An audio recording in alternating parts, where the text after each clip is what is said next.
Photo ആയിട്ട് ബന്ധപ്പെട്ട് നിങ്ങൾ എന്താണെന്ന് ഒന്ന് പറയാം. ഓക്കെ, ഈ ഫോട്ടോ ശാന്തപുരത്തെ സിൽവർ ജൂബിലി നടന്ന കാലത്തെ ആ സമ്മേളനത്തോടനുബന്ധിച്ചുള്ള ഒരു ഫോട്ടോ ആണ്.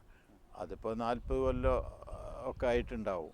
അന്ന് ഞാൻ പിന്നെ സ്റ്റേജിൽ തന്നെ കാണാം. പിന്നിലിരിക്കുന്നത് ഡോക്ടർ അബ്ദുല്ല നസീഫ്, മുസ്ലിം വേൾഡ് ലീഗിൻ്റെ secretary general.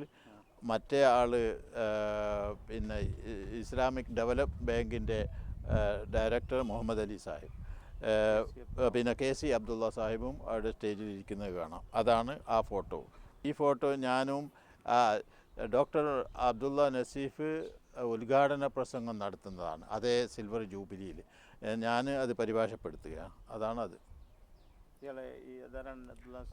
Doctor Abdulla Naseef പിന്നെ മുസ്ലിം വേൾഡ് ലീഗ് പ്രസിദ്ധമല്ലേ, ലോകത്തിൻ്റെ പ്രസിദ്ധമായ റാബിത്തുൽ ആലമിൽ ഇസ്ലാമിയുടെ സെക്രട്ടറി ജനറലായിരുന്നു സൗദി അറേബ്യയിലെ മക്കത്ത് ആ കാലത്ത്.